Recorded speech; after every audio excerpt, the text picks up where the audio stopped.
आओ देखो, अब अपन आज देखते हैं ये 18 एक्ट ऑफ 1858, 1858। अब इसमें जो सबसे अलग, जैसे आप जो चीज़ देखोगे इसमें लिखा हुआ है act for the better government of India. तो शब्द आ गया बेटर, तो भाई पहले तो नहीं आया ऐसा कभी भी, तो ये बेटर इसलिए आया क्योंकि इससे पहले अपन को बैकग्राउंड में देखना है रिवोल्ट ऑफ 1857। ये शॉर्टकट में सारे नोट्स में लिखा हुआ है R57, ठीक है ना। तो चूंकि रिवोल्ट ऑफ 1857 हो गया, बहुत बड़ा थ्रेट था ब्रिटिश एम्पायर के लिए इंडिया के अंदर, और इंडिया का एम्पायर उनके लिए सबसे ज़्यादा इंपॉर्टेंट था पूरे वर्ल्ड के अंदर, क्योंकि अमेरिकन कॉलोनीज पहले ही जा चुकी थी अमेरिकन वार ऑफ इंडिपेंडेंस से ब्रिटेन के हाथ से, ठीक। तो अब क्वेश्चन आता है कि क्यों ज़रूरी, सबसे इंपॉर्टेंट। तो सबसे पहले तो लिखा हुआ देखो 1853 एक्ट है। तो 1853 एक्ट अपन ने पहले पढ़ा, लेकिन जब ये पढ़ा था तब मैंने एक चीज़ बताई थी कि एक 20 साल वाला कॉन्सेप्ट चलता आ रहा था, कंटिन्यू चलता आ रहा था पिछले 3 बार से। कैसे कि 1793 में सबसे पहली बार बोला कि 20 साल के लिए तुम रखो, है ना, किस रूप के अंदर, ट्रस्ट के रूप के अंदर, कि ईस्ट इंडिया कंपनी भारतीय साम्राज्य और भारतीय राजस्व का ट्रस्ट के रूप में देखभाल करेगी। और ट्रस्ट किसके हो तुम, ब्रिटिश क्राउन के, ब्रिटिश संसद के। कब तक, अगले 20 सालों तक। अगले 20 सालों का मतलब ये आ गया 1813। ऐसा 1793 में सबसे पहली बार कहा था, इट्स में नहीं कहा था, 93 में कहा था।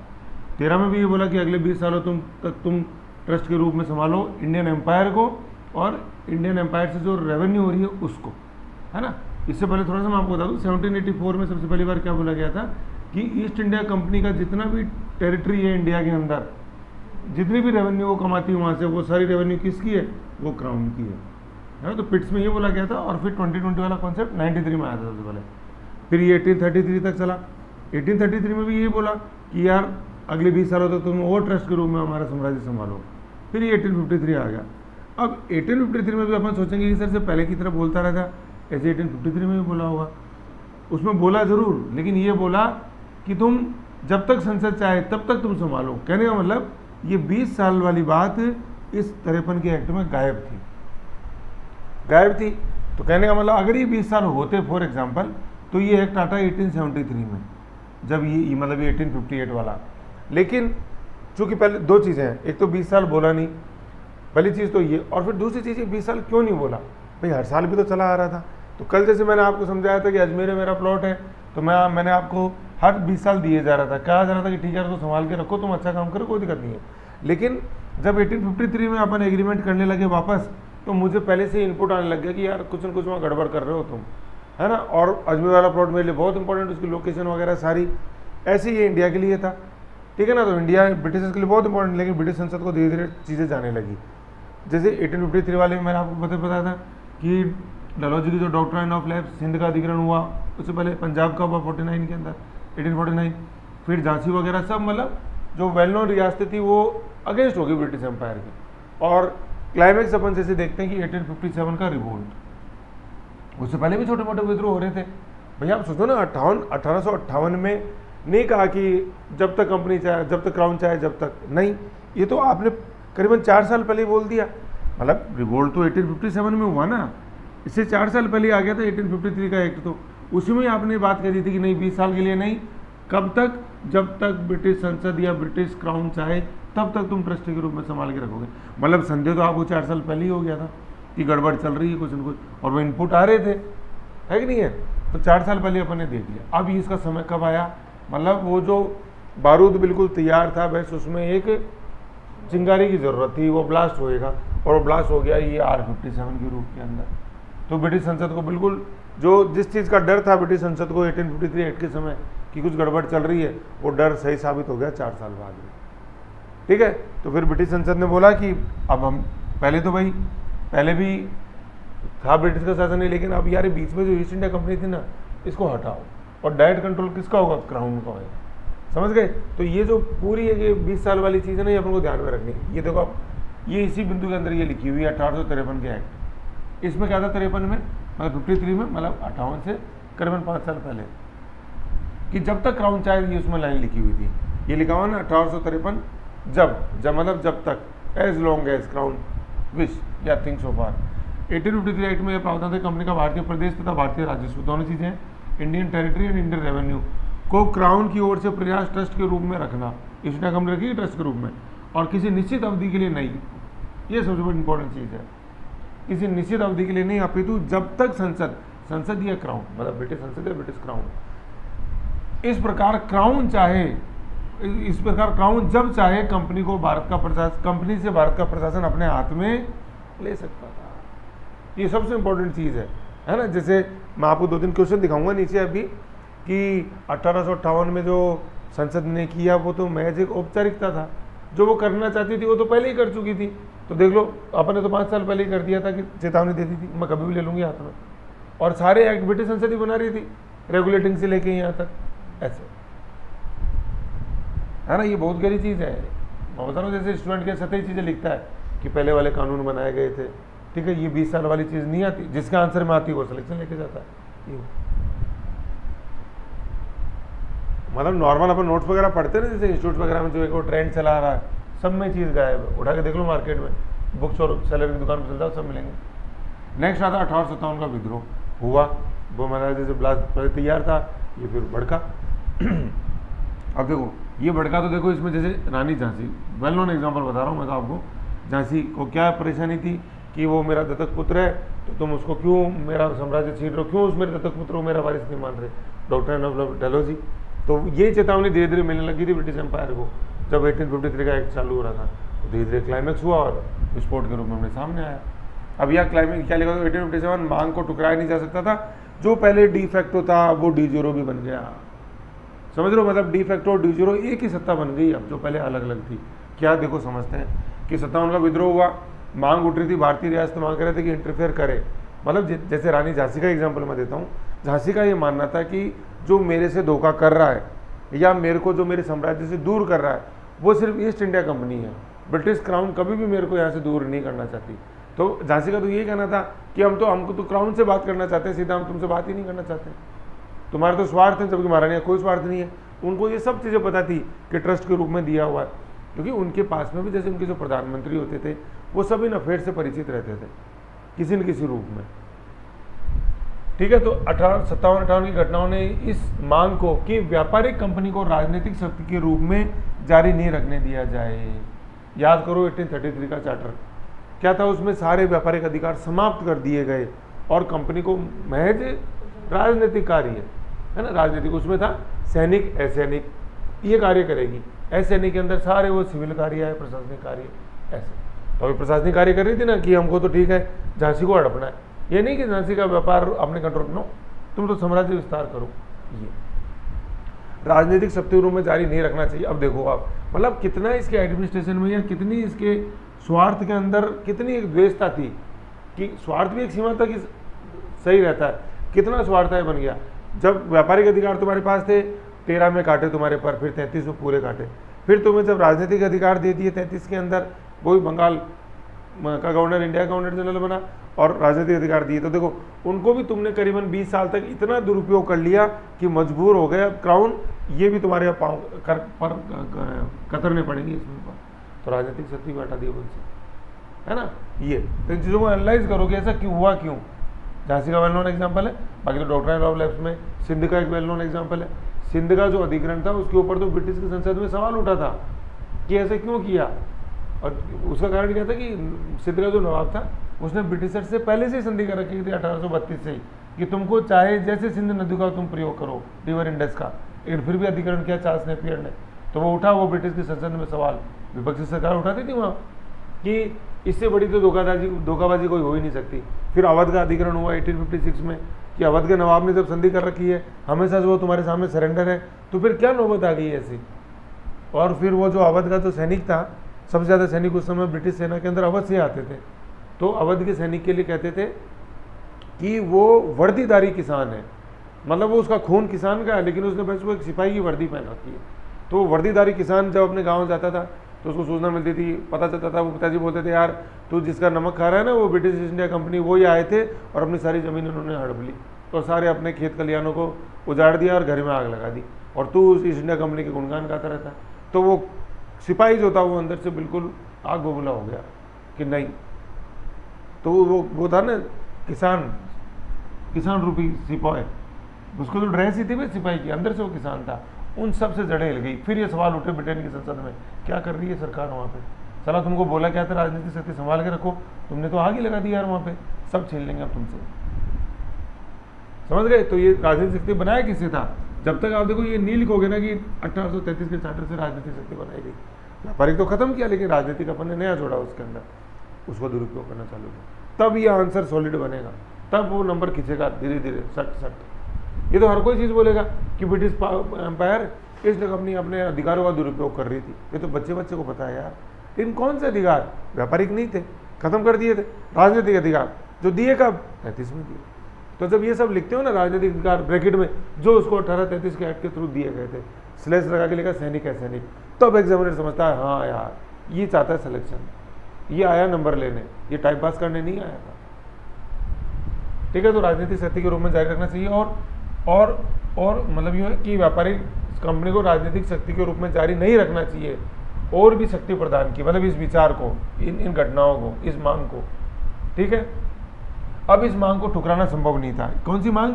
कि क्राउन अपने हाथ में ले, हटाओ इस इंडिया कंपनी को यहाँ से, को ठुकराना संभव नहीं था। और अब समय आ गया था कि क्राउन न केवल वास्तविक मतलब डी फैक्टो से ही, अपितु वैधानिक रूप डी जीरो से भी भारत का प्रशासन नियंत्रण किसके हाथ में?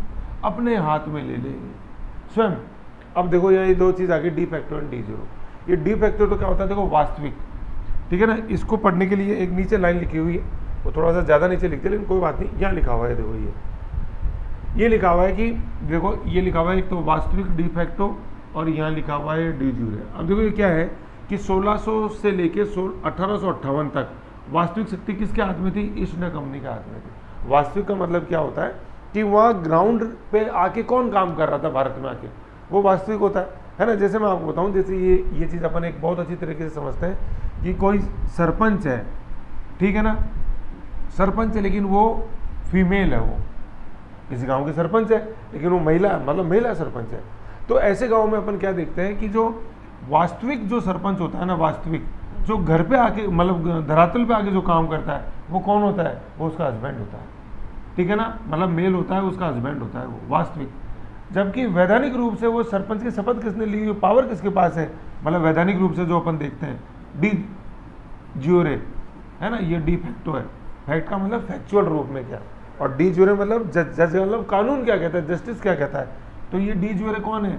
शपथ किसको दिलाई है? उस महिला को, वो फीमेल मतलब जो वाइफ है।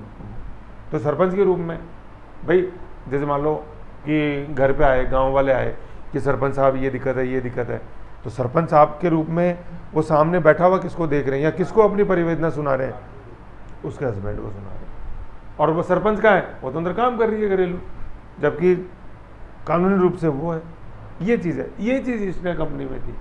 तो ग्राउंड में इंडिया में आके जो काम कर रहा था वास्तविक रूप में, वो ईस्ट इंडिया कंपनी में। लेकिन उसको जो चार्टर दिए हुए थे 1600 के अंदर, अपन ने देखा कि क्वीन एलिजाबेथ फर्स्ट ने दिया, फिर चार्टर बने सारे। वो चार्टर बना कौन रहा था? वो ईस्ट इंडिया कंपनी नहीं बना रही थी, वो डी जीरो वो ब्रिटिश पार्लियामेंट बना रही थी। बीपीएल का मतलब ब्रिटिश पार्लियामेंट। जैसे अपन ने देखा कि सबसे पहले रेगुलेटिंग आया, फिर 84 के अंदर बिल्कुल अपन ने देखा डायरेक्ट आई, फिर एक आया था बोर्ड ऑफ कंट्रोल, 6 सदस्य आए। किसने नियुक्त किए? ब्रिटिश पार्लियामेंट ने नियुक्त किए। तो धीरे धीरे धीरे मैं बता रहा था 1813 के अंदर पर कतरे सबसे पहले व्यापारी एकाधिकार को समाप्त किया। किसने किया? Board of control, board of directors ने नहीं किया, इस बीपीएल ने किया, ब्रिटिश पार्लियामेंट ने। ऐसा, ठीक है ना। तो ये चीज़ अपने को समझनी है। तो पहले क्या था, 58 तक डी फैक्टो के रूप में तो ईस्ट इंडिया कंपनी चली आ रही थी, लेकिन डी ज्यूरे उस समय भी कौन था? ब्रिटिश पार्लियामेंट था। और 1858 के बाद क्या हुआ कि ये डी फैक्टो और डी ज्यूरे एक ही सत्ता बन गई। वो कौन? वो ब्रिटिश पार्लियामेंट। कि आज ब्रिटेन में तो अपन है ही, पार्लियामेंट अपनी है ही, लेकिन इंडियन के अंदर जो भी कंट्रोल करेंगे सारा वास्तविक रूप के अंदर, वो कौन करेगा? वो क्राउन करेगा। ईस्ट इंडिया कंपनी बिल्कुल खत्म। तो ईस्ट इंडिया कंपनी को अपन किस नाम से जानते थे, मतलब किन दो इंस्टीट्यूशंस के नाम से जानते थे अपन? बस अपन कैश ऑन डिलीवरी और ये बोर्ड ऑफ कंट्रोल जानते थे, यही थे ईस्ट इंडिया कंपनी के दोनों हाथ। और ये कोर्ट ऑफ डायरेक्टर्स से अपॉइंट करता था गवर्नर जनरल को। इसको कर दो खत्म भाई। ये तो थे ईस्ट इंडिया कंपनी के पहचान, जिनसे काम करता था, खत्म कर दिया। ये चीज़ है ना। तो अब इसको देख लेते हैं, यही सारी चीज़ें इसके अंदर है। तो देखो, अब ये लाइन में पढ़ रहा था कि क्राउन न केवल वास्तविक शक्ति, ग्राउंड पे अब हम ही काम करेंगे, से अपितु वैधानिक दूसरों भारत में प्रशासन नियंत्रण अपने हाथ में लेना पड़ा। फिर लॉर्ड पामस्टन, ठीक है ना, लॉर्ड पामस्टन ये विधिवेता हुए हैं इंपॉर्टेंट उस समय। तो देखो इसने इस समय क्या बोला, देखो लॉर्ड पामस्टन, एक माइक्रो पढ़ो आप, इन्होंने क्या बोला कि कोई भी संसदीय व्यवस्था होती है ना, पार्लियामेंट्री फॉर्म ऑफ गवर्नमेंट, जैसे आज भारत में चल रही है, तो इसकी विशेषता क्या होती है, इस पार्लियामेंट्री फॉर्म ऑफ गवर्नमेंट में सारा जो उत्तरदायित्व होता है वो उस मंत्री का होता है, संबंधित का, ठीक है ना, हर तरह का जवाब देता है। जैसे आज भी अपने पार्लियामेंट्री फॉर्म ऑफ डेमोक्रेसी है, तो जितने भी मिनिस्टर्स हैं वो कलेक्टिव रूप से लोकसभा के प्रति उत्तरदायी होते हैं और इंडिविजुअल राष्ट्रपति के प्रति उत्तरदायित्व होता है, ठीक है, कि सारा उत्तरदायित्व संसदीय व्यवस्था में मंत्री के ऊपर होता है, ना कि किसी संस्था के ऊपर। ईस्ट इंडिया कंपनी जैसे किसी संस्था के ऊपर नहीं होता है ना किसी संस्था के ऊपर, और ऐसी संस्था जो ना तो क्राउन के प्रति उत्तरदायित्व है, ना उसका भारत से कोई संबंध है साला किसी भी तरह का, और केवल उसके पास है तो क्या है, उस कंपनी के कुछ शेयर होल्डर, शेयर्स उसके पास है बस। इस रूप में उस कंपनी का स्वामी है वो, और इस रूप में वो भारत को रिप्रेजेंट कर रही है। और संसदीय जो संस्था है ब्रिटेन में, उसके अंदर वो अपनी तथाकथित जवाबदेहिता दिखाती है, जबकि लेना देना कुछ भी नहीं है उसका इंडिया से, शोषण ही शोषण के अलावा कुछ नहीं है उसके पास करने को इंडिया में। ये वो तो लॉर्ड पामस्टन ने क्या कहा फरवरी 1858 में कि भारत शासन को उत्तम बनाने का विधेयक संसद में सम्मुख रखते हुए, जब ये act for the better government in India पेश कर रहे थे, तब क्या लिखा कि संसदीय राजनीतिक प्रणाली, क्योंकि देखो पार्लियामेंट्री फॉर्म ऑफ डेमोक्रेसी है, इसका जनक पूरे वर्ल्ड के अंदर ब्रिटेन है, और प्रेसिडेंशियल फॉर्म ऑफ डेमोक्रेसी जो है उसका जनक अमेरिका है। तो इंडिया ने जो स्ट्रक्चर अपनाया है ये पार्लियामेंट्री फॉर्म ऑफ डेमोक्रेसी है, तो वो संसदीय प्रणाली उस समय वहाँ तो चली आ रही थी, अपने आई। तो ये क्या बोलता है कि संसदीय राजनीतिक प्रणाली का यह नियम है कि सभी प्रशासनिक कार्यों के लिए कौन, मंत्री उत्तरदायित्व होता है, ठीक है, उत्तरदायी होना चाहिए। परंतु इस मामले में मतलब भारत के मामले में, इस मामले में भारत सरकार का मुख्य उत्तराधिकार एक ऐसी संस्था को दिया, ईस्ट इंडिया कंपनी को दिया हुआ है जो संसद के प्रति उत्तरदायी नहीं है, तथा जो क्राउन द्वारा नियुक्त नहीं की गई। भाई इसको नियुक्त कौन करता था, कोर्ट ऑफ डायरेक्टर्स करते थे, नियुक्त की गई है अभी तो उन लोगों द्वारा निर्वाचित है जिनका भारत के साथ कोई संबंध ही नहीं है। कोर्ट ऑफ डायरेक्टर्स को नियुक्त करता था कोर्ट ऑफ प्रोप्राइटर्स, और उन्होंने कभी देखा ही नहीं था कि भारत दिखता कैसा है, वहाँ कभी शकल से देखा हो उन्होंने, बस मैप में देख लेते थे, अच्छा इतनी दूरी तय करनी है, ये इतना किराया आएगा, वो सब कोर्ट ऑफ प्रोप्राइटर्स। भारत के साथ कोई संबंध नहीं, केवल यही कि उनके पास भारतीय कंपनी का अंश है। समझ रहे हो, ये लाइन बहुत इंपॉर्टेंट है, ठीक है ना। अब जरूरी नहीं है कि इसको ऐसा कैसा लिखें, क्या इसका माइक्रो है, parliamentary form of democracy, minister और बेस्ट इंस्टीट्यूशन, इतना याद रख लो कि पार्लियामेंट्री फॉर्म ऑफ डेमोक्रेसी ये बोलती है कि अपना जो भारत के अंदर जो भी हो रहा है उसके लिए कोई मंत्री उत्तरदायित्व होना चाहिए, लेकिन यहाँ तो उत्तरदायित्व एक संस्था को दे रखा है जो ना तो क्राउन द्वारा अपॉइंट है और ना उसका भारत से कोई लेना देना नहीं है। अगर उसके पास कुछ है जिसके द्वारा वो कंट्रोल करते हैं भारत को, तो वो सिर्फ ऐसे लोग हैं जिनके पास उस कंपनी के कुछ शेयर होल्डर्स हैं। तो इससे वो सब समझ जाएगा एग्जामिनर की ये कहना क्या चाह रहा है। कोर्ट ऑफ प्रोप्राइटर्स हैं जिनका किसी भी तरह का अटैचमेंट नहीं है इंडिया से, केवल शोषण, पैसे कमाना है बस। अतएव कंपनी के प्रशासन का पहला दोष यह था कि वह पूर्णतः अनुत्तरदायी थी, कोई रेस्पॉन्सिबिलिटी नहीं थी उसके ऊपर, शोषण करो शोषण करो शोषण करो। संसद में अपन को बोलना नहीं है, कोई मंत्री उत्तरदायित्व है ही नहीं, अपन तो जवाबदेही किसके हैं, वो court of directors, court of proprietors, उनको पैसों से मतलब है जो हम कमा के दे ही रहे हैं। और बोर्ड ऑफ कंट्रोल था, वो तथाकथित थोड़ी बहुत चीज़ें बता देता था पार्लियामेंट में, और उसे वो सरकार जिसकी थी उसको तो ईस्ट इंडिया कंपनी पैसे देती थी एक तरह से। अभी देख लो आप, जैसे जो गठबंधन चलता है कैसे पैसे देके सरकार बनती है, थोड़ी बहुत जो चीज़ें करते थे वो विपक्ष वाले अपने आवाज़ उठा के रह जाते थे, खत्म, लेना देना कुछ था नहीं। कोई विपक्ष में भी कोई ज़्यादा बोलता तो ईस्ट इंडिया कंपनी उसको भी मैनेज कर लेती, घर पर मिल लेंगे शाम को, खत्म हो गया था। ऐसे ये चीज़ है, लेकिन आवाज़ को ज़्यादा देर तक दबाया नहीं जा सकता, धीरे धीरे फिर सरकार ने खुद माना। समझ गए। अब थोड़ा सा देखो ये स्ट्रक्चर लिखा हुआ है, क्योंकि ये आगे आएगा तो मैं ये बात समझा देता हूँ। वैसे अपन ने समझा ये पहले क्या था, द कोर्ट ऑफ डायरेक्टर्स। ये कोर्ट ऑफ डायरेक्टर्स क्या है, ये कैश ऑन डिलीवरी, वो commercial. Court of directors of the east India company was appointed by court of proprietors. इधर लिखा हुआ देखो कि court of proprietors court of directors को अपॉइंट करता था। कोर्ट ऑफ प्रोप्राइटर्स कौन थे, ये शेयर होल्डर्स थे कंपनी के, ठीक है, वो कोर्ट ऑफ डायरेक्टर्स को अपॉइंट करता था। और फिर ये कोर्ट ऑफ डायरेक्टर्स जो है ये गवर्नर जनरल को अपॉइंट करते थे। कहने का मतलब गवर्नर जनरल किसी भी रूप में ब्रिटिश संसद से नहीं जुड़ा हुआ था।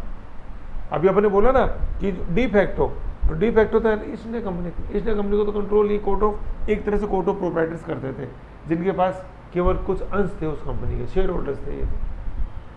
फिर क्या था ये कोर्ट ऑफ डायरेक्टर्स वाली जो संस्था है ना, ये रेगुलेटिंग एक्ट से आई थी 1773 के अंदर, ठीक है। अपन ने पढ़ा था कोर्ट ऑफ डायरेक्टर्स की शक्ति ऐसे ऐसे, फिर डायरेक्ट से कंट्रोल की गई आगे।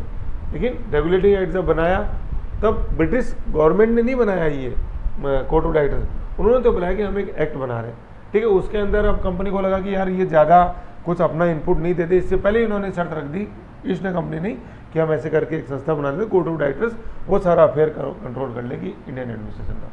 फिर जब ये कोर्ट ऑफ डायरेक्टर्स एक पक्षीय था, सिर्फ कंपनी की सुनता था, तो दो पक्षीय बनाने के लिए पिट्स इंडिया एक्ट में बोर्ड ऑफ कंट्रोल लिया संसद, ऐसा, ठीक है। Court of directors were introduced by the regulating act 1773, ये कंपनी की पहल थी। तो संसद ने देखा कि ठीक है यार, अभी अपन ना तो संसद के पास उस समय पावर थी मैजिस्ट्रेट कंपनी के रूप में सीधा हाथ डाल दें, जो करीबन 150 साल से 1600 स्थापना थी, कर ही रही थी अच्छा काम, सीधा हाथ नहीं डाल सकते थे। पहले तुमको बोला देखो चेतावनी दे रहे इंटरनल रिफॉर्म कर लो तुम अपना, नहीं करोगे तो देखो फिर हम करेंगे। तो 73 में क्या, फिर 10 साल बाद उनको बोला देखो तुमको पहले बोला था ना कर लो, नहीं किया ना, इसलिए हम संस्था बना रहे हैं नई बोर्ड ऑफ कंट्रोल, और अब डबल चेक करेंगे तुम्हारे ऊपर, क्योंकि ये तो पूरा कंपनी ही बोलता था, कोर्ट ऑफ प्रोप्राइटर्स की बोलेगा ये तो, और गवर्नर जनरल मेन था। तो बहुत इंपॉर्टेंट क्वेश्चन है, देखो गवर्नर जनरल को ब्रिटिश संसद अपॉइंट नहीं करते थे, कौन था? ब्रिटिश संसद तो कब करने लगी? 58 के बाद, जब सीधा अपने हाथ में ले लिया कंट्रोल। तो 58 तक कौन था, किसके हाथ में कंट्रोल? मतलब एक तरह से कोर्ट ऑफ प्रोप्राइटर्स का हाथ में था ओरिजिनल कंट्रोल, ठीक है। तो ये अपन ने पढ़ लिया डिफेक्टो डी जीरो, अच्छे से आप समझ में आ ही गया। फिर क्या होता है, देखो ये डेट याद रखो, 2 अगस्त 1858 है ना, ये पता होना चाहिए, 15 अगस्त नहीं है, क्या है 2 अगस्त है। तो 2 अगस्त 1858 को क्या हुआ, ब्रिटेन की महारानी विक्टोरिया, क्वीन विक्टोरिया, ये यूँ लिखा हुआ है, याद करो 1600 क्या लिखा हुआ था, Q first, queen Elizabeth first, ऐसे, ये क्वीन विक्टोरिया है, ठीक है। क्वीन विक्टोरिया ने इस विधेयक पर हस्ताक्षर कर दिए और ये अधिनियम बन गया। और इस समय जो प्रधानमंत्री थे कौन थे, इनको डर लगता था 58 के 57 के विद्रोह से, तो डर से क्या हो गया, डर भी हो गया। तो बोल दो यहाँ लिख लो बस, मतलब ये डर गया किससे, R57 से डर गया, ये है ना, ये बहुत इंपॉर्टेंट क्वेश्चन है, ये आते ही कि 1858 का act for betterment of government of India हुआ, act for the better government in India हुआ। कौन था ब्रिटिश प्रधानमंत्री? जब अपना आज़ाद हो उस समय एटली था, चर्चिल के बाद एटली बने, समझ गए। तो ये डर भी था। और पारित कब हुआ, ये 2 अगस्त 1858, मतलब क्राउन ने हस्ताक्षर कर दिए और जो विधेयक था वो अधिनियम बन गया। ये जो डेट है ना, ये 2 क्वेश्चनों में दो एक्ट्स में बहुत ज़्यादा आती है, एक तो इसमें आती है और एक वो जो अपन अगस्त 1947 वाला एक्ट पढ़ेंगे वो लागू किस दिन हुआ है ना, उसकी मैजिस्ट्रेट डेट है। एक तो उसमें पूछते हैं, सॉरी उसमें पूछा था कि ब्रिटिश संसद ने कब इसको पारित किया था, और वो लागू तो बाद में मिडनाइट में हुआ 14, संसद ने कब पारित कर दिया था। तो ये 2 की डेट बड़ी इंपॉर्टेंट है। तो 15 अगस्त नहीं है, क्या है, लेकिन मैं बार बार 15 अगस्त क्यों बोल रहा हूँ, 15 अगस्त अपन जानते हैं आज़ादी के लिए। तो 15 अगस्त को तो अपन मानते हैं कि अपन को ओरिजिनल आज़ादी मिली, लेकिन कंपनी से आज़ादी अपन को कब मिली, अगस्त में मिली। लेकिन कब मिली, 2 अगस्त को मिली। तो ये 2 क्या है भाई, 2 ये डायरेक्ट की है जो पहले चली आ रही थी, अभी अपन पढ़ेंगे। डायरेक्ट की खत्म हो गई। डायरेक्ट के मतलब क्या था, 2 थे, ये 2 कौन थे, COD और BOC। ये इस 2 वैसे यहाँ 2 में यूँ डैश करके लिख लो, COD and BOC, COD and BOC। तो ऐसे कि आपको याद रहेगा, क्योंकि देखो अभी क्या, अभी अपन ऊपर ही तैर रहे हैं, धीरे धीरे जैसे अपन नीचे जाएंगे ना, डेंसिटी बढ़ेगी पानी की, तो अपन को हर चीज़ का प्रयोग में लेना पड़ेगा, अपनी हर एक पोटेंशियल को चैलेंज में डालना पड़ेगा, तब जाके क्वेश्चन निकलते हैं। क्योंकि अभी तो 2 ऑप्शन में यही आएगा, 2 अगस्त, 3 अगस्त, 4 अगस्त, 5 अगस्त। तो आप देखो यार, अगस्त तो साला याद है 15 अगस्त, लेकिन अब 2, 3, 4 में फंस गया। तो क्या याद कैसे रहेगा, 2 का अंत हुआ, ईस्ट इंडिया कंपनी के 2 ही हाथ थे, एक COD था, दोनों हाथों को कर दिए, बस खत्म। तो ठाकुर के हाथ काट दिए गब्बर सिंह। गब्बर सिंह कौन, ये डर गया हुआ, और 2 हाथ कौन थे, ये COD और BOC, आज़ाद हो गया अगस्त। अब देखो क्या है कि ये क्वेश्चन है, देखो 1858 में क्राउन द्वारा भारतीय प्रशासन को ले लेना औपचारिकता मात्र थी, यथार्थ नहीं। मतलब इसके नीचे अंडरलाइन करो कि ये एक मात्र फॉर्मेलिटी थी, इसमें कुछ भी नया नहीं था कि कंपनी मतलब ब्रिटिश क्राउन ने कुछ नया किया हो। एक्सप्लेन करो इसको, है ना। तो इसका आंसर लिखते हैं अपन ये। तो देखो नो डाउट औपचारिकता थी, यथार्थ नहीं था, है ना। तो अपन पहले तो ये बोलेंगे कि नहीं, पहले तो ये बताएंगे कि हाँ औपचारिकता कैसी थी, फिर अपन बोलेंगे नहीं कुछ मामलों में देखो वो यथार्थ भी था। जैसे secretary of state for India आया, डायरेक्टरी खत्म हुई, फिर उसकी जगह वो आया, उसके 15 सदस्यीय काउंसिल आई, तो यथार्थ भी तो था। तो जब ऐसे क्वेश्चन आते हैं तो दोनों चीज़ों को सिद्ध करना होता है अपने को, कि औपचारिकता मात्र भी थी लेकिन कुछ मामलों में यथार्थ भी था। यथार्थ मतलब जो पहले नहीं था वो अब हुआ, डायरेक्ट हुआ। तो कैसे डायरेक्ट हुआ, वो यथार्थ था। तो दोनों में तालमेल बना के अपन को आंसर लिखना होता है। अगर आधा आंसर एक चीज़ लिखते तो आधा आंसर लिखा है 50% नंबर देगा, दोनों लिखे हैं तो पूरे में से देगा। मतलब 50% मैं यूँ बता रहा हूँ, जैसे मान लो क्वेश्चन है, ये क्वेश्चन 10 नंबर का है, तो अब यूँ समझ लो इस क्वेश्चन में 5 नंबर इसके हैं, 5 नंबर इसके हैं। अब अपन ने सिर्फ यथार्थ लिखा है ना, मतलब औपचारिकता लिखा है, तो वो आपको 5 में से देगा नंबर अब, और दोनों लिखे हैं तो वो 10 में से देगा, ये बता रहा हूँ। ठीक है, तो देखो क्या था, अपन देखते हैं पूर्व में संसद कि वो नियम जिनसे 1600 से लेके 1800 जब तक कंपनी डी फैक्टो के रूप में काम करती थी, उसमें भी डी फैक्टो देती थी, लेकिन डी जोरे ब्रिटिश क्राउन नहीं था, सारे कानून क्राउन ही बनाता था, बीपीएल ही बनाती थी, ये लिखा। वे नियम जिनके द्वारा भारत का प्रशासन 1858 तक के अधिनियम से पूर्व चलता था, कि कौन बनाता था, बीपीएल बनाती थी ब्रिटिश वाले में। जैसा कि जॉन स्टुअर्ट मिल ने कहा है, देखो जॉन स्टुअर्ट मिल ने क्या कहा कि जो निर्णायक भूमिका जो निभाता, ये मिल कौन आपको याद आ रहा है, मैकॉले मिल, बैंथम का शिष्य। अब देखो जैसे ही मैकॉले मिल याद आया तो मैंने बताया था एम ऐसे बनाते हैं अपन, और एक एम ऐसे बनाते हैं अपन, है ना, ऐसे ही हो। तो ये एम आ गया तो मैंने बताया था ये 13 आ गया, ये 13 आ गया, तो ये दोनों के 3 मिला दिए तो ये 33 आ गया, नहीं आया। तो ये वही उपयोगितावाद आएगा, भारत का प्रशासन भारतीयों के लिए काम करे, वही गवर्नर जनरल, वही 1833 का चार्टर सारा, ऐसे 60 याद आता ना चाहिए। फिर कल उपयोगितावाद वाला क्वेश्चन देखा ही था, कितना बढ़िया। ठीक है, तो जैसा कि जॉन स्टुअर्ट मिल ने कहा कि क्या कहा, जैसा कि जॉन स्टुअर्ट मिल के भारत संबंधी याचना पत्र में, याचना पत्र क्या था, ये संसद में पेश करते थे कि देखो यार ये हमारी तरफ देखो तो सही, तुम भारत में तुम्हारी कंपनी कर क्या रही है, जिसको तुम बोलते ना जाओ वहाँ कंट्रोल करो, तो कंट्रोल के नाम पे कर क्या रहे, ये प्लीज़ पढ़ो तो सही, हम आपसे रिक्वेस्ट करते थे। ये पिटीशन हुआ करती थी। पिटीशन मतलब क्या है, एक याचना पत्र है कि प्लीज़ क्राउन मैजेस्टी इसको देखो जो हम बता रहे हैं आपको। ये उपयुक्तवादी दार्शनिक था। क्या बोलता है, अंग्रेजी सरकार के पास बहुत समय से निर्णायक शक्ति थी, बहुत समय कब से, शुरू से तुम जो बना रहे थे वो निर्णायक शक्ति थी, और भारत में जो कुछ भी किया गया अथवा नहीं किया गया, उसका उत्तरदायित्व किस पर था, उस पर ही था।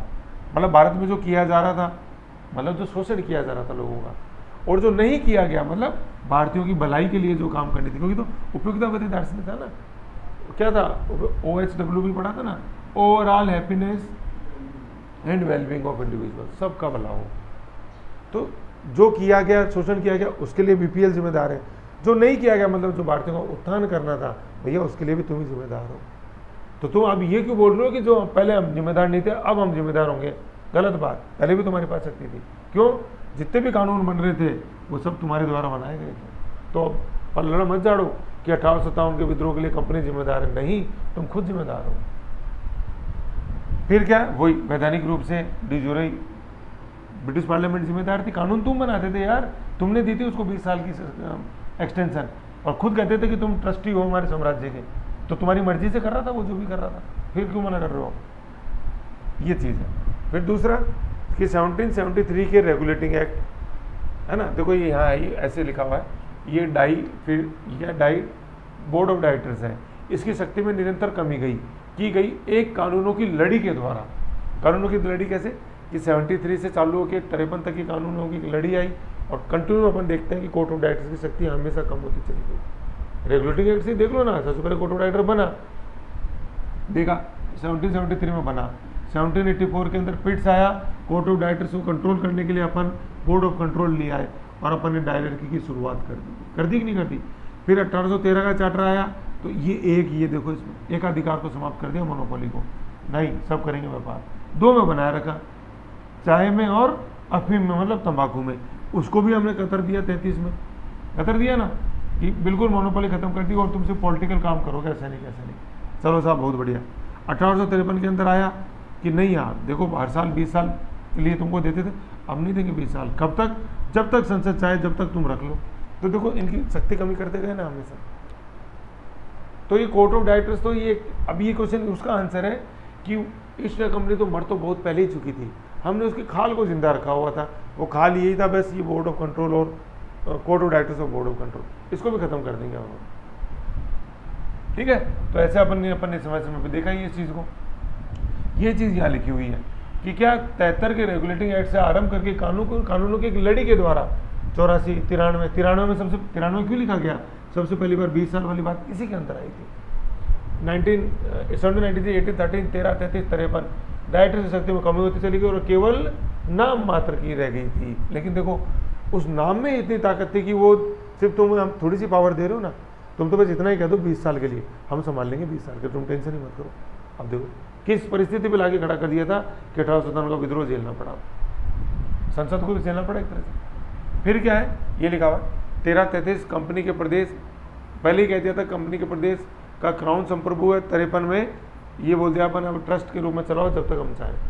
क्या लिखा हुआ 13 व 33 के चार्टर एक्ट में स्पष्ट कर दिया गया था कि जो प्रदेश कंपनी ने जीते उन सभी पर क्राउन की प्रभु सत्ता है। देखो ये चीज़ सबसे पहली बार कही थी पिट्स इंडिया एक्ट के अंदर, है ना, प्रभु सत्ता वाली बात। आप पढ़ो पिट्स इंडिया एक्ट का माइक्रो पढ़ो, उसमें यूँ लिखा हुआ था कि कंपनी का जितना भी प्रदेश है उसमें संप्रभु है ब्रिटिश क्राउन। पढ़ो पिट्स का माइक्रो पढ़ो, शायद ऊपर से चौथी या पाँच नीचे से सेकंड लास्ट लाइन लिखी हुई है माइक्रो के रूप में, देखो है ना, मतलब कंपनी क्षेत्र बराबर ब्रिटिश क्षेत्र है तो उसमें संप्रभु ब्रिटिश सरकार है। ये पिट्स में ही कहती थी अपन ने बात, तो वो थोड़े से दबे हुए स्वरों में कही थी पिट्स में। तो बात 93 में हमने बिल्कुल खुले के अंदर कहा कि ट्रस्ट के रूप में संभालोगे अगले 20 साल तक, और जो भी तुम्हें ट्रस्ट के रूप में अपन अधिकार कब जमाते हैं, जब मुझे पता है कि यार जो कुछ तेरे पास है वो मेरा है, वो मैं पहले ही बोल चुका हूँ पिट्स के अंदर। फिर 93 में तो बिल्कुल एक्सप्लिसिटली बोला बिना किसी डर के कि 20 साल तक के लिए संभाल के रखना जो मैंने तेरे को दे रखा, और मैंने तेरे से कुछ दिया हुआ ये अपन ने 1784 में बोल दिया, ऐसे है ना। तो मतलब एक्सप्लिसिट कह दिया था 1333 में। सबसे पहले ये क्वेश्चन आए कि कंपनी के क्षेत्र को अपना क्षेत्र किस में घोषित कर दिया था, पिट्स इंडिया में कर दिया।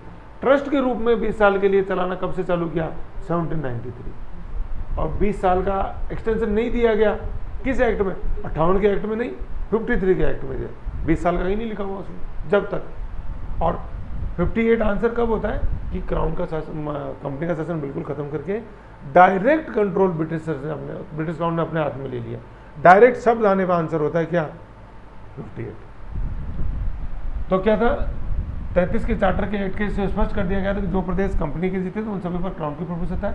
और 1853 में पुनः यह कह दिया गया कि कंपनी ने भारतीय प्रदेशों तथा राजस्व को क्राउन की आज्ञा तक, 20 साल कहीं नहीं लिखा है, आज्ञा तक प्रन्यास ट्रस्ट के रूप में संभाले हुए हैं।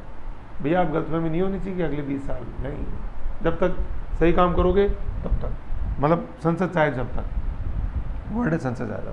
फिर क्या इस प्रकार 1800 अधिनियम से पूर्व ही कंपनी ने 1858 के अधिनियम से पूर्व ही कंपनी ने सभी अभिप्राय प्रायोजनों के लिए प्रशासन में समताशाली भूमिका क्या करती थी, निभानी बंद कर दी। अपन ने देखा था सिविल सर्विसेज है, 13 के अंदर भेदभाव, 33 के अंदर भेदभाव समाप्त किया गया। कल 53 पढ़ा कि भेदभाव छोड़ो, अपन ने तो जो उसका संरक्षण था 33 में तो कम किया था, 53 के अंदर खत्म कर दिया। ओपन सिविल सर्विस होगी, OC लिखा हुआ था, ओपन कॉम्पिटिटिव एग्जाम 53 के अंदर अलाउ किया, और 63 के अंदर पहले इंडियन बने सत्यमेव जयते सत्येंद्रनाथ टैगोर। रैमजी और विपक्ष क्या बोलते हैं, कंपनी अनावश्यक 5वें पहिए के समान थी, 5वें पहिए के समान थी, अथवा कंपनी एक राजनीतिक सत्ता के रूप में बहुत पहले ही मर चुकी थी, केवल उसकी खाल को जीवित सा मानकर संभाला हुआ था। The company had been died as a political power long before 1858, but its skin was still preserved as though it was still alive. All that the Act of 1858 did was to give a decent burial, है ना, burial है ये, decent burial to that corpus, मतलब जो मर चुकी थी ना, बस उसको एक सम्मानजनक तरीके से दफनाया था 58 के एक्ट के द्वारा। ये तो देखो 5वां पहिया क्या है, जैसे अपन गाड़ी देखते हैं, गाड़ी में 4 पहिए होते हैं, 1 2 3 4, ये गतिमान बनाते हैं गाड़ी को।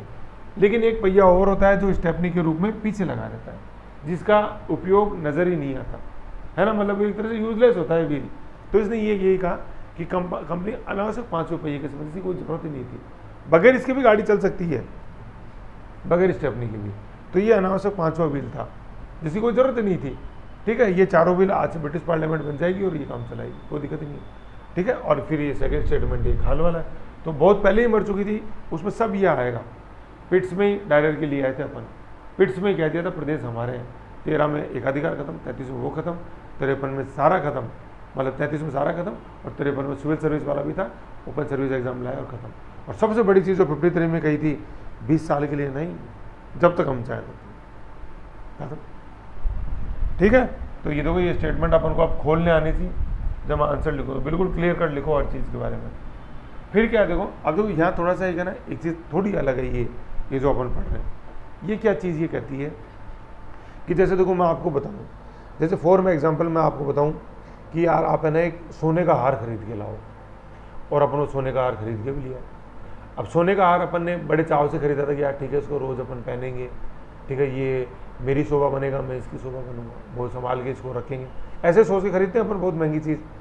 लेकिन हुआ कुछ उल्टा ही कि कैसे भी करके तो अपन ने पैसे भी इकट्ठे किए, कैसे भी करके कुछ लोन लिया, वो सोने का हार लाए। लेकिन जिस दिन से अपन वो हार लाए ना, उसी दिन से अपनी रुचि कम हो गई उसमें। मतलब अपन ने उसको अलमारी में पड़े रहने दिया।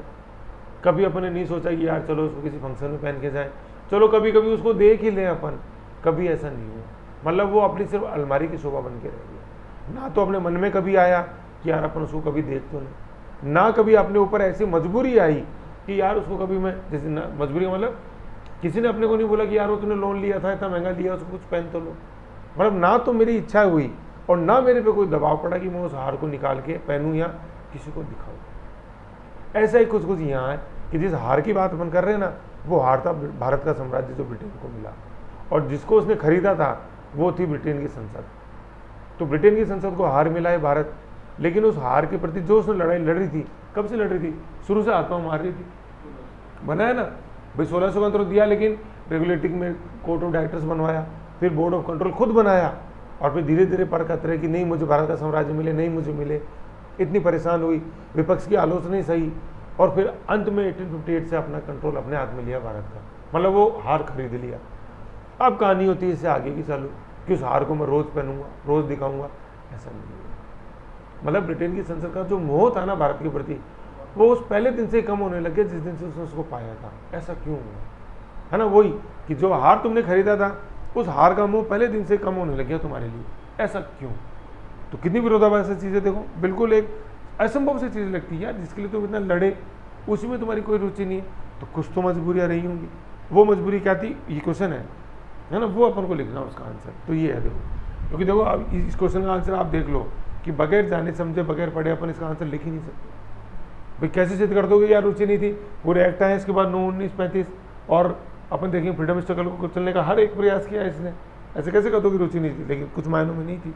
देखो कैसे, क्या है देखो, यह विरोधाभास प्रतीत होता है, किंतु सत्य है कि जिस दिन से ब्रिटिश संसद, भाई अब कंपनी का तो कोई लेना देना ही नहीं, 58 के बाद तो संसद ही संसद है, बीपीएल, ब्रिटिश संसद का भारत पर नियंत्रण स्थापित हुआ, उसी दिन से, मतलब वही कौन सा दिन था ये, कौन 58 में कौन सा महीना, अगस्त, और कौन सी तारीख थी, वही 2 अगस्त। अपन को 2 अगस्त मतलब है यार, तो इस मायने में तारीख भी याद हो जाएगी 2 अगस्त। जिस दिन से संसद का भारत पर नियंत्रण कम हो गया, है ना, मतलब विरोधाभास से प्रतीत होता है जिस दिन से संसद स्थापित हुआ ना कंट्रोल, उसी दिन से संसद का भारत पर नियंत्रण क्या हो गया, कम हो गया।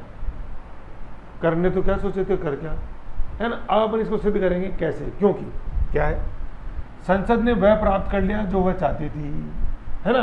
भाई मैं प्राप्त करना चाहता तो मुझे हार मिले, तो जब वो मेरे को मिल गया, अब मेरी इच्छा शक्ति खत्म हो गई। भाई मेरे तो उसको पाने की इच्छा थी, खरीदने की इच्छा थी। मैंने कभी नहीं बोला कि मैं उसको पहनना चाहता हूँ या मैं दिखाना चाहता हूँ। मतलब वो इतना अनमोल था, है ना। मार्केट में सब बोलते थे ये जिसके पास है वो राजा है, वो पूरे विश्व पर राज करेगा, इसलिए मैंने वो खरीदा था। तो मैंने पा लिया, उसके बाद मेरी इच्छा शक्ति कम हो गई। अब वो मेरे को बस यही खुशी है कि वो मेरे पास है, मुझे कुछ दिखावा नहीं करना, वो मेरे पास पड़ा रहेगा। ये ऐसे था। संसद ने यह वह प्राप्त करा जो चाहती थी, अतः अब उसकी इच्छा शक्ति में कमी आई, वह उसने ब्रिटिश भारतीय प्रशासन की आलोचना करना कम। भाई पहले क्यों आलोचना करती थी? क्योंकि कंपनी के पास था प्रशासन, डिफैक्टो कौन चलाता था, कंपनी चलाती थी। तो हर एक्ट के माध्यम से उसके पर कतरती रहती थी, डायरेक्टरों की संख्या में निरंतर कमी की गई।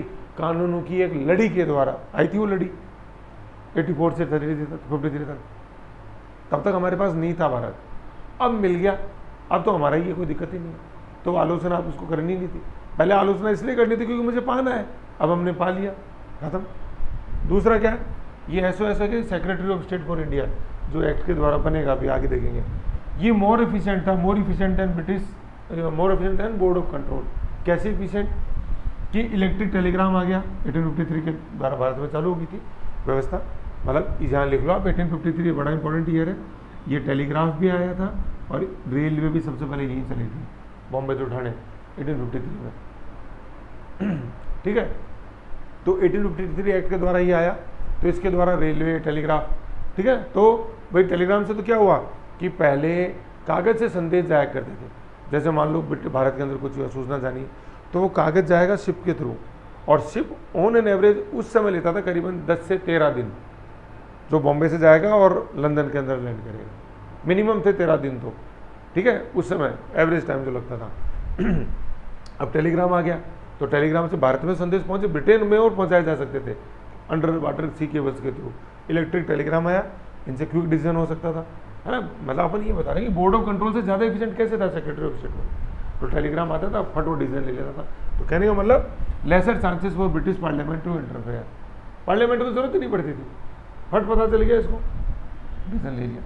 भाई पहले क्या होता था, पहले पत्र के माध्यम से आती थी, विपक्ष को पता चल जाता था, विपक्ष संसद में हंगामा कर देता था। अब विपक्ष को पता लगता था, उससे पहले तो सेक्रेटरी ऑफ स्टेट को पता लग जाता था टेलीग्राम के थ्रू, और जो भी डिसीजन लेना हो फट कर देता था। तो संसद में जब विपक्ष सवाल उठाता, उससे पहले वो विपक्ष तो बोलता कि ऐसे ऐसे हो रहा है, ये हो रहा है, फिर उधर से वो उठते भारत मंत्री जो थे, और वो बोलते थे हुकुम जो आप ये बात बता रहे हो ये 5 दिन पहले की है, आज ये व्यवस्था हमने वहाँ कायम कर चुके हैं। तो चुपचाप बैठ जाता था। संभव कैसे हुआ? टेलीग्राम के थ्रू संदेश मिल गया सेक्रेटरी ऑफ स्टेट को, लंदन में बैठा रहता था ये, फट उसने गवर्नर जनरल को बोला ऐसा करना है, ये तो खत्म। ठीक है, तो lesser chance of British parliament to intervene, मतलब सेक्रेटरी ऑफ स्टेट ही अपने लेवल पे निपटा देता था सब कुछ, पार्लियामेंट को टेंशन लेने की जरूरत नहीं है, मैं बैठा हूँ ना, मैं सब कर लूँगा। ठीक है, फिर तीसरा क्या है, 57 से 1915 तक ब्रिटिश पार्लियामेंट जो है ये यूरोप के अन्य महत्वपूर्ण कार्यों में उलझ गई। भाई पार्लियामेंट को सिर्फ भारत ही थोड़ी देखना था, उसके पास तो ये था कि ब्रिटेन की संप्रभुता बनी रहे, भारत में नहीं पूरे विश्व में। तो उस समय क्या था, मतलब ये जो टाइम है ना 1860s का, तो उस समय क्या था, ब्रिटेन के अंदर मतलब यूरोप के अंदर एक ही शेर था, वो शेर था ये ब्रिटेन चला रहा था 1600, क्वीन एलिजाबेथ फर्स्ट। अब यूरोप के अंदर 2 शेर और जन्म गए, वो 2 शेर कौन थे? पहला तो था इटली और दूसरा था जर्मनी।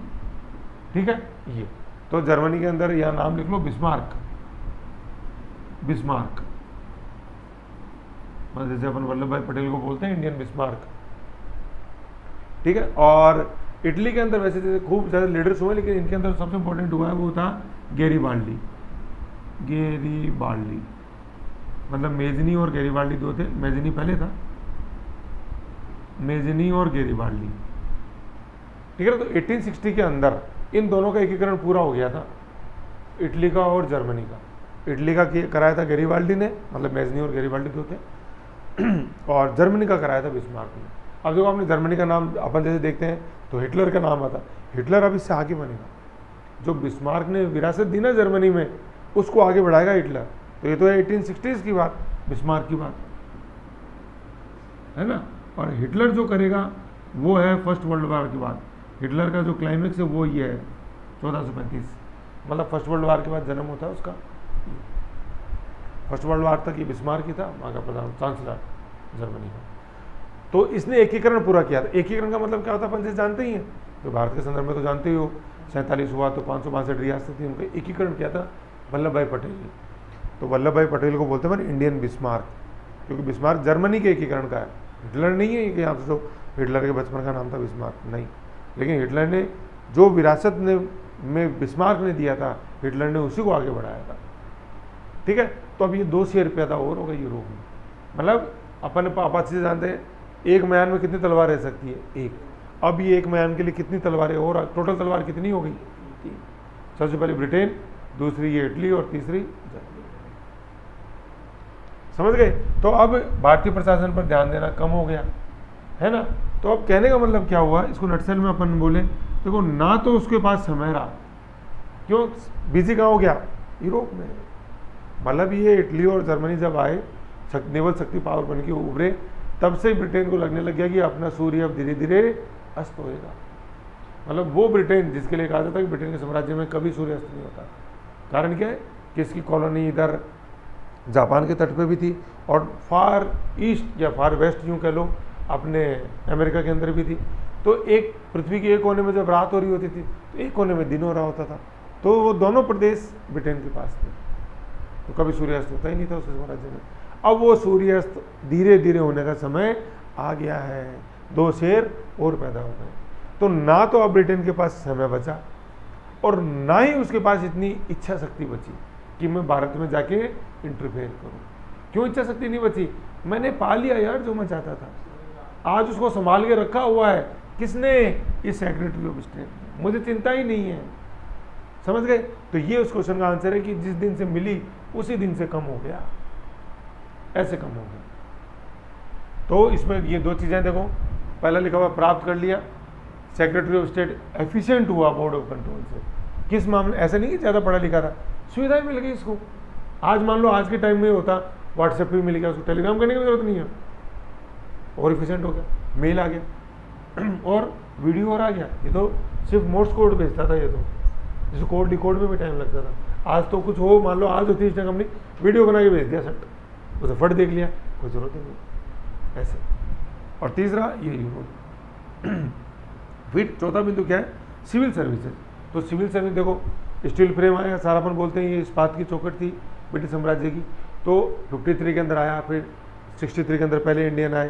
तो ये सिविल सर्विस से इफिशिएंट होती चली गई दिन पर दिन, और इन्होंने पूरा भारत साम्राज्य जो है ये अपने ऊपर ले लिया।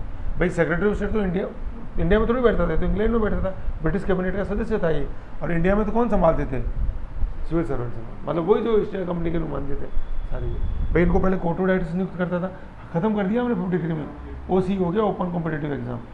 इसने टोटल कंट्रोल ले लिया इंडियन एडमिनिस्ट्रेशन में, और भारतीय प्रशासन निर्बाध रूप से चलता रहा। ब्रिटिश संसद को चिंता करने की जरूरत ही नहीं थी भारत में क्या चल रहा है, बैठे यार सेक्रेटरी ऑफ स्टेट और सिविल सर्वेंट। और फिर सबसे बड़ी बात, आप यूरोप के अंदर बिजी हो गए। इन दोनों पॉइंटों को एक साथ रखना है ना, सेक्रेटरी ऑफ स्टेट और सिविल सर्विस, क्योंकि ये हायरार्की में क्राउन ऑर्डर देता था सेक्रेटरी ऑफ स्टेट को, सेक्रेटरी ऑफ स्टेट ऑर्डर देता था सिविल सर्वेंट्स को, ऐसे मतलब वायसरॉय को और वायसरॉय को सिविल सर्वेंट्स को, ऐसे ये दिए। और फिर यूरोप वाला लास्ट बिंदु बना लो तो ज़्यादा सी फ्लो में आ जाएगा। समझ गए? ऐसे तो ये चारों बिंदु लिखने हैं अपने को, जब पूछें कि कैसे कम हुई।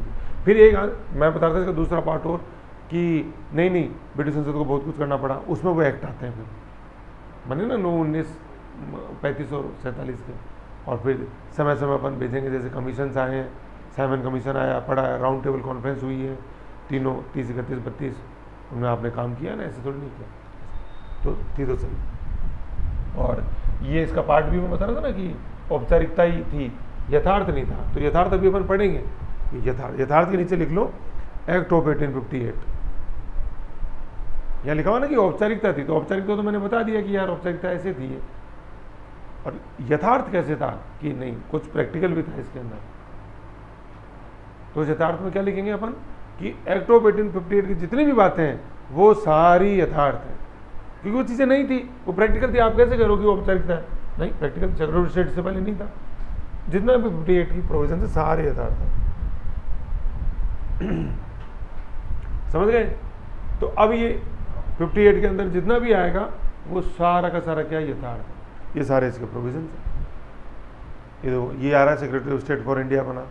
फिर इसकी मदद के लिए 15 सदस्य गवर्नर जनरल एग्जीक्यूटिव काउंसिल आएगी इसके लिए। फिर ये कॉरपोरेट बॉडी बन गया है ना, जिस पर भारत में किसी भी बात पे केस ला सकता था और उसके ऊपर केस लाया जा सकता था। गवर्नर जनरल वायसरॉय बन गया। कोविनेंट सिविल सर्विसेज आ गई, खुली सर्विस एग्जाम होने लगा इनके अंदर।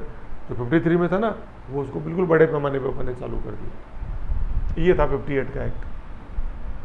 ठीक है, तो इसको अपन देखते हैं 1858। इसमें जैसे जो क्वेश्चन है ना अपने 58 वाले एक्ट के, उन क्वेश्चनों को जरूर देखो। और खास तौर पे जैसे मेंस, अभी अपन ने जो भी पिछले 1 घंटे के अंदर पढ़ा है वो सारे मेंस वाले क्वेश्चंस के आंसर है। और सतह ही लिखोगे तो आंसर नहीं आएगा, पूरा जोड़ के लिखोगे विद फैक्ट्स तो आंसर। नेक्स्ट देखते हैं 1858 का एक्ट।